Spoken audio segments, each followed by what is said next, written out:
Hello everyone, चलिए continue करेंगे exercise 2.2 के साथ में। देखो, अभी तक हमने जो डिस्कस किया था वो ये पढ़ लिया था कि जो पॉलिनोमियल है बेसिकली वो उसकी डेफिनेशन क्या है या फिर हम किसको पॉलिनोमियल कहेंगे। तो आज का जो टॉपिक है वो ये है, जैसे क्वेश्चन नंबर फर्स्ट लिया है मैंने एक्सरसाइज 2.2 का, find the value of the polynomial. एक पॉलिनोमियल हमें बता रखा है उसने, और वो कह रहा है कि इसकी वैल्यू को बताओ, कहाँ पे बताओ, at x is equals to 0। तो जब इस टाइप के क्वेश्चंस दे रखे हों कि कोई एक पॉइंट दे दिया जाए कि भाई x इक्वल्स टू 0 है, x इक्वल्स टू 2 है, समथिंग ऐसे कुछ पॉइंट्स दिए जाए और कहा जाए कि इस पे पॉलिनोमियल की वैल्यू को बताओ, तो इसको हमें कैसे करना है। तो देखो, पहले हमें ये लिखना है कि जो पॉलिनोमियल हमें दे रखा है वो क्या है। तो px, उसको नाम दे देंगे हम px। px का सिंपल मतलब ये होगा पॉलिनोमियल इन x, ठीक है। इसका सिंपल मतलब है पॉलिनोमियल इन x। तो वो बोल रहा है क्वेश्चन के x इक्वल्स टू 0 पे हमें पॉलिनोमियल की जो वैल्यू है वो बताएं वो कितनी होगी। तो आप क्या करोगे, p0 फाइंड करना है आपको, मतलब जहाँ भी x नज़र आएगा पॉलिनोमियल के अंदर वहाँ आप 0 प्लेस कर दोगे, वहाँ आप 0 को सब्सिट्यूट करोगे। तो देखते हैं कितना आंसर आएगा। तो 5 इंटू 0 माइनस 4 इंटू 0 का स्क्वायर, जहाँ भी x नज़र आए वहाँ पे 0 प्लेस कर देंगे, एंड प्लस 3। तो 0 से मल्टीप्लिकेशन तो 0, एंड दिस इज़ ऑल्सो 0, कुछ करने की ज़रूरत नहीं है, एंड प्लस 3। तो यानी फाइनल आंसर हमारा कितना आ गया, 3। तो पता चला कि p एट 0 या फिर ये जो पूरा पॉलिनोमियल उसने दिया है x इज इक्वल्स टू 0 पर उसका जो आंसर आएगा वो कितना आएगा, 3 आएगा। सेम क्वेश्चन में जैसे कहा कि x इज इक्वल्स टू 2 पे बताओ, तो यहाँ आप क्या करोगे, अगेन आप px का नाम दोगे। तो px हमारा कितना है, px is 5x minus 4x square plus 3, ठीक है। क्वेश्चन दोबारा से सेम है कि x इज इक्वल्स टू 2, तो इसका मतलब ये होगा कि जहाँ भी x आएगा वहाँ पे आप कितना सब्सिट्यूट कर दोगे, 2 सब्सिट्यूट कर दोगे। तो 5 इंटू 2, क्योंकि 5x मल्टीप्लिकेशन के अंदर है, माइनस के 4, इन दोनों के बीच मल्टीप्लिकेशन का साइन है, x का स्क्वायर यानी कि 2 का स्क्वायर प्लस 3। तो 5 2 ज़ा 10, सिंपली अब इसको सॉल्व करेंगे, इसको स्क्वायर को ओपन करेंगे तो 2 का स्क्वायर कितना हो जाएगा, 4, और 4 4 ज़ा 16। तो 2 का स्क्वायर 4 क्यों, क्योंकि देखो स्क्वायर का मतलब वो सेम चीज़ 2 बार मल्टीप्लाई हो रही होगी। तो 4 4 ज़ा 16 एंड माई प्लस के 3। उसके बाद में देखते हैं, देखो पॉजिटिव पॉजिटिव वाले कौन है, 10 और 3, 10 भी पॉजिटिव 3 भी पॉजिटिव, तो कितना है आंसर, 13 एंड माइनस 16। तो 13 में से 16 को माइनस किया तो 3 तो आएगा, बट माइनस आएगा क्योंकि 16 के पास में माइनस साइन था। तो ये हमने p ऑफ 2 फाइंड कर लिया, मतलब उस पॉलिनोमियल की जो वैल्यू होगी 2 पे वो हमने ये फाइंड कर लिया। चलो अब क्वेश्चन नंबर सेकंड पे आएंगे। तो देखो क्वेश्चन नंबर सेकंड भी कुछ ना कुछ, मतलब जो हमने पहला क्वेश्चन किया है सेम ही है। Find p0, p1 and p2, मतलब हमें 3 चीज़ें निकालनी है। पॉलिनोमियल इन 0, मतलब जहाँ भी x आ रहा है वहाँ पे 0 प्लेस करना है, उसकी वैल्यू। p1 मतलब जहाँ भी x आया है वहाँ पे इतना प्लेस कर दोगे 1, तो उसको बोलेंगे p1। जहाँ भी x आया है वहाँ अगर 2 रख दोगे तो वो पूरी चीज़ क्या कहलाएगी, p2, या पॉलिनोमियल की वैल्यू 2 पे। तो ये 3 वैल्यू हमें निकालनी है। मैंने यहाँ एक एग्जाम्पल लिया है क्वेश्चन नंबर सेकंड का 4th पार्ट। तो देखते हैं कि इसको हम कैसे कैलकुलेट करेंगे। तो पहले सिंपली आएंगे p0, जहाँ भी x नज़र आए वहाँ पे आप क्या कर दो, 0 प्लेस कर दो। तो 0 माइनस 1, देखो इनके पीछे मल्टीप्लिकेशन का साइन है, एंड 0 प्लस 1, ठीक है। मल्टीप्लाई जब होगी जब ये इन ब्रैकेट को सॉल्व कर लिया जाएगा। सॉल्व मतलब जैसे 0 में से अगर आप 1 को सब्ट्रैक्ट करो तो 1 तो आएगा, बट साइन माइनस का होगा क्योंकि 0 में से 1 को सब्ट्रैक्ट कर रहे हो। 0 में 1 ऐड किया तो कितना आ गया, 1। तो फाइनल आंसर इज -1, यानी जब ये ब्रैकेट ओपन हो जाएंगे तब इनकी मल्टीप्लाई हो जाएगी। तो हमें जो p0 मिला वो कितना मिल गया, -1 मिला, ठीक है। अब सेम कॉन्सेप्ट लगा के हम क्या करेंगे कि p1 फाइंड करेंगे। तो p1 फाइंड करने के लिए देखो क्या होगा, जहाँ भी x नज़र आए वहाँ कितना रख देंगे अब, 1। तो यानी 1 माइनस 1, मल्टीप्लिकेशन में 1 प्लस 1, जहाँ भी x वहाँ पे 1। तो 1 माइनस 1 कितना आ गया, that is 0 into 1 plus 1 is 2। तो 0 के मल्टीप्लिकेशन 2 से, तो आंसर इज़ 0। इसका मतलब ये हुआ कि p0 पे जो वैल्यू होगी वो -1 होगी, और जो p1 होगा उस पर जो वैल्यू आएगी वो कितनी आएगी, 0। अब हमारे पास में एक आखिरी चीज़ बच जाती है, P2 क्या होगा। तो देखते हैं P2 को कैसे कैलकुलेट करेंगे। नाउ अब हमारे पास में प्रीवियस क्वेश्चन से जो Px था वो हमें पता था कि जो Px दे रखा था वो कितना था, x माइनस वन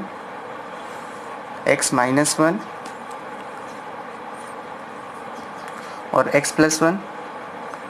तो हमारे पास में जो लास्ट चीज़ हमें कैलकुलेट करनी थी वो थी P2, तो P2 निकाल देंगे, दैट इज़ 2 - 1 इंटू 2+1। मल्टीप्लिकेशन जब होगी, जब ब्रैकेट ओपन होंगे, तो 2 में से 1 1 एंड 2+1 इज़ 3, तो डेट इज़ आंसर इज़ 3। तो इसका मतलब ये हुआ कि हमने P0 P1 और P2 की वैल्यू निकाल दी है। तो मैंने एक एग्जांपल लिया था। इस तरीके से कोई भी पॉलिनोमियल जब हम पिक करेंगे तो उसके लिए ये तीनों वैल्यू क्वेश्चन नंबर सेकंड में हमें निकालनी पड़ेगी, क्योंकि सारे पॉलिनोमियल के लिए यही वैल्यू निकालनी है हमें, P0 P1 और P2, यानी ये पर्टिकुलर 3 पॉइंट है जो कि गिवन है, और इस पर हमें बताना है कि जो कोई भी पॉलिनोमियल जो दे रखा है क्वेश्चन नंबर सेकंड की हेडिंग के अंदर एक्सरसाइज 2.2 में, कि उनकी तीनों पॉइंट पे जो वैल्यू है वो क्या होगी। चलिए क्वेश्चन नंबर थर्ड की तरफ चलेंगे। Verify whether the following are zeros. इसका क्या मतलब हुआ, इसका मतलब ये हुआ कि ये तो हमें पॉलिनोमियल दे रखा है Px, और सामने एक हमें पॉइंट दे रखा है x = 4/5। वो पूछ रहा है कि ये वेरीफाई करिए कि जो सामने जो वैल्यू दे रखी है, यानी ये वाली वैल्यू, ये जो है ये ज़ीरो होगा या नहीं। ये क्या होगा, ज़ीरो होगा या नहीं। किसका ज़ीरो, इस पॉलिनोमियल के लिए ये ज़ीरो होगा या नहीं। तो करने से पहले हम क्या करेंगे, इस पॉइंट पे पहले वैल्यू पता करते हैं। तो P 4/5 मतलब जहाँ भी x आ जाएगा वहाँ पे आप कितना प्लेस करोगे, ये पॉइंट। तो देखते हैं कितना आंसर आएगा। तो 5x का मतलब क्या है, 5 इंटू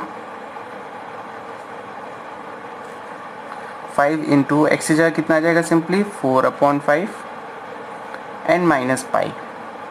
ठीक है, पाई एज इट इज़ रहेगा।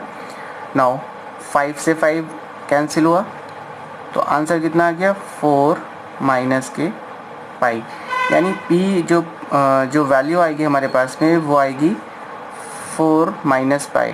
देखो ज़ीरो का क्या मतलब है, या कब कहा जाएगा कि ये पॉइंट जो होगा वो इस पॉलिनोमियल का ज़ीरो है। ध्यान से समझना है कि इस पॉइंट को ज़ीरो जब बोला जाएगा अगर इस पॉइंट को रखने के बाद ऑन सब्स्टिट्यूशन, अगर इस पॉइंट को हम सब्स्टिट्यूट कर दें या प्लेस्ड कर दें ऑन सब्स्टिट्यूशन, इफ़ Px = 0, यानी अगर ये पूरा आंसर, जैसे यहाँ पे मैंने 4/5 को रखा था, अगर ये पूरा आंसर यहाँ पे = 0 हो जाता तो इसका मतलब ये उसका ज़ीरो कहलाता।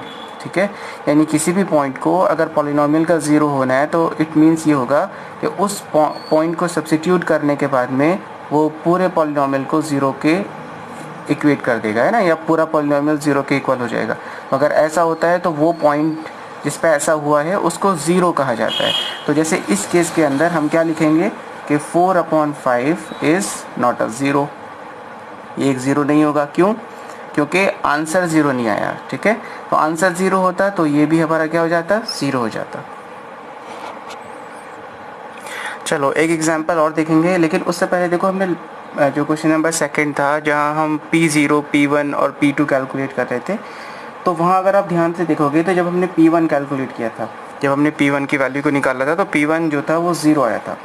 तो इसका मतलब ये होगा कि 1 एक ऐसा पॉइंट है कि जब वो Px में रखा जा रहा है तो पूरे को ज़ीरो बना रहा है। तो इट मीन्स ये होगा कि जो 1 होगा वो ज़ीरो होगा, Px का 1 जो होगा वो ज़ीरो होगा। तो अगर फाइनल आंसर ज़ीरो आ जाता है उस पॉइंट को रखने के बाद में, तो उसको बोलते हैं, या उस पॉइंट को कहा जाता है कि वो ज़ीरो है। चलिए एक क्वेश्चन और करेंगे इसमें। x = -m/l, है ना, यहाँ कोई नंबर नहीं है, इन लोगों ने अल्फ़ाबेट दे दिए तो कोई प्रॉब्लम नहीं है। तो इस पॉइंट को चेक करना है कि ये पॉइंट जो होगा वो इसका ज़ीरो है या नहीं, तो चेक करते हैं। तो P of -m/l, सिंपल मतलब क्या होगा कि जहाँ भी x आ जाए वहाँ पे हम कितना सब्स्टिट्यूट कर देंगे, -m/l। तो that is l into -m/l, जहाँ भी x आए वहाँ इतना प्लेस कर दो, क्योंकि l के साथ में x मल्टीप्लिकेशन के अंदर था, प्लस m। उसके बाद में क्या होगा कि l से l हुआ कैंसिल आउट, तो इट मीन्स ये हुआ कि यहाँ तो 1 हो गया सिंपल, तो माइनस के m और प्लस के m, और जब कोई चीज़ माइनस और प्लस की जाए और सेम चीज़ हो तो आंसर कितना जाएगा 0। इसका मतलब ये हुआ कि माइनस के m/l जो पॉइंट हमें दिया गया था, जब उसको पॉलिनोमियल के अंदर रखा तो आंसर इज़ 0। तो जब आंसर 0 आ गया तो इसको कहा जाएगा yes it is 0, it is a 0। किसका 0? px का, ठीक है। जो px जो दे रखा था, जिसके सामने ये लिखा हुआ था, इसका ये 0 होगा। क्यों? क्योंकि फाइनल आंसर 0 आ गया है। तो आई थिंक आई होप ये कॉन्सेप्ट क्लियर हो गया होगा कि 0, किसी भी पॉइंट को 0 को कहने का मतलब ये होगा कि हमारा जो px है वो उस पॉइंट पे 0 हो जाए, यानी उसकी जो वैल्यू है अगर वो 0 हो जाती है तो उस पॉइंट को हम बोलते हैं कि ये किसी उस px का 0 होगा।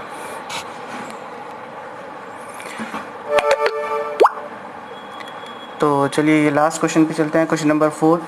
तो यहाँ पे क्वेश्चन क्या है, find the zero of the polynomial, मतलब जो पॉलिनोमियल जो दे रखे हैं उसका हमें ज़ीरो निकालना है। तो रिवर्स है जस्ट, जैसे हमने क्वेश्चन नंबर 3 में क्या किया था कि जो सामने पॉइंट दे रखे थे उनको चेक किया था जस्ट, कि जो सामने पॉइंट थे कि ये 0 है या नहीं, है ना।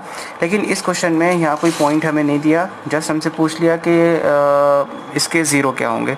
तो ये इंपॉर्टेंट है क्वेश्चन, जब इस टाइप के क्वेश्चन आएंगे तो फिर हमें कैसे प्रोसीड करना है। तो देखो हमने कॉन्सेप्ट समझ रखा है कि अगर मुझे px का जो फर्स्ट क्वेश्चन है, फोर्थ पार्ट जो मैंने लिया है, देखते हैं उसको कैसे करेंगे। तो px is equals to 3x minus 2। तो देखो 0 का मतलब होगा कि x की वो वैल्यू जिस पे ये पूरी चीज़ 0 हो जाए, जिस पे ये पूरा आंसर 0 आ जाता है, उसको बोलते हैं 0। तो हम क्या करेंगे कि इस 3x माइनस 2 को 0 के इक्वेट कर देंगे। इसी तरीके से आप किसी भी पॉलिनोमियल को इसी तरीके से प्रोसीड करोगे कि उस पूरे को क्या कर दोगे, 0 के इक्वल कर दोगे। क्यों? क्योंकि हमें x की वो वैल्यू चाहिए जिस पे ये पूरी चीज़ किसके इक्वल हो जाती है, 0 के। अब हम क्या करेंगे, x को कैलकुलेट करेंगे। कैसे? देखो 3x इज इक्वल्स टू, ये माइनस 2 इधर था, उधर जाके प्लस में कन्वर्ट हो गया, तो 3x is equals to 2। Now 3 जो है x के साथ मल्टीप्लिकेशन के अंदर है, तो x इज इक्वल टू 2/3। तो इसका मतलब हुआ कि जो x की जो वैल्यू होगी वो होगी 2/3। तो ये x इज इक्वल्स टू 2/3 जो होगा वो इसका क्या कहलाएगा, 0 कहलाएगा। तो यही कॉन्सेप्ट रहेगा कि उस पूरी चीज़ को, जो भी px हमें दिया जाएगा, उसको हम 0 के इक्वेट कर देंगे एंड देन हम x की जो वैल्यू है उसके अंदर से उसको कैलकुलेट करेंगे। एक क्वेश्चन और लेंगे, जैसे px is equals to 3x। Now px हमें दे रखा है कि ये 3x के इक्वल है। क्वेश्चन सेम है कि हमें 0 बताना है। तो पहला काम क्या था हमारा कि उस पूरी चीज़ को, जो पॉलिनोमियल हमें दे रखा है, उसको हम क्या करेंगे, 0 के इक्वेट कर देंगे। तो 0 के इक्वेट कर दिया। नाउ x को सेपरेट करेंगे, तो x को यहीं रखा, जब 3 है उस साइड जाएगा तो डिवीज़न में चला जाएगा, डिवीज़न में कन्वर्ट होगा एंड दैट इज़ 0, क्योंकि 0 अपॉन समथिंग इज़ 0। इसका मतलब ये हुआ कि x इज इक्वल्स टू 0 जो हुआ वो इसका क्या कहलाएगा, 0 कहलाएगा। ठीक है। तो ये जितने भी पॉइंट्स हैं ये हमें 0 मिलते जा रहे हैं इनके। तो करने के लिए हमें क्या करना है कि उस पूरी चीज़ को 0 के इक्वेट करना। जब 0 के इक्वेट हो जाए तो उसके बाद x को वहाँ से कैलकुलेट करके लेके आना। नाउ इसका लास्ट पार्ट, जो लास्ट एग्जांपल है वो क्या है, देखो 6 पार्ट मैंने लिया है क्वेश्चन नंबर 4 का। px is equal to ax। तो अगेन प्रोसीजर जो है वो सेम है। हम क्या करेंगे कि a इंटू एक्स को क्या कर देंगे, 0 के इक्वेट कर देंगे। अब हमें किसकी वैल्यू चाहिए, x की। देखो वेरिएबल की वैल्यू चाहिए होती है, ठीक है। बाकी जितनी भी चीज़ उसको साइड शिफ्ट करो। तो x इज इक्वल टू, अभी क्योंकि मल्टीप्लिकेशन में है तो 0 के साथ में डिवीज़न में जाएगा a। अब क्वेश्चन कर सकते हो कि ये a क्या है। देखो a यहाँ पे एक कोई कांस्टेंट है, ठीक है, क्योंकि वेरिएबल तो एक ही होगा, x ही है, ठीक, वही हमें निकालना है। तो ये यहाँ पे कांस्टेंट की तरह ऐड कर रहा होगा, उससे आपको मतलब नहीं है, आप अपना वेरिएबल की वैल्यू निकालिए। तो 0 upon A something is, answer is 0। इसका मतलब ये हुआ कि यहाँ भी x की वैल्यू कितनी आ गई, 0। तो इसका मतलब क्या होगा कि ये वो पॉइंट है कि जो px को 0 कर देगा। ये वो पॉइंट है जो यहाँ पे जो px गिवन है इसको 0 कर देगा। तो ये मतलब होता है 0 का। कि आई होप ये जो वीडियो थी ये आपको समझ आई होगी। जो इसके कुछ क्वेश्चंस हैं वो जैसे ज़ीरो हो गया, ये हमने आज सीख लिया। पॉलिनोमियल में जो वैल्यू को प्लेस करना है किसी भी पॉलिनोमियल के, वो हमने सीख लिया। नेक्स्ट वीडियो जो है वो एक्सरसाइज 2.3 हम करेंगे, वहाँ हम फैक्टराइजेशन समझेंगे कि किसी भी पॉलिनोमियल को हम फैक्टराइजेशन से उसकी फैक्टराइज कैसे कर सकते हैं किसी भी पॉलिनोमियल को। Thank you.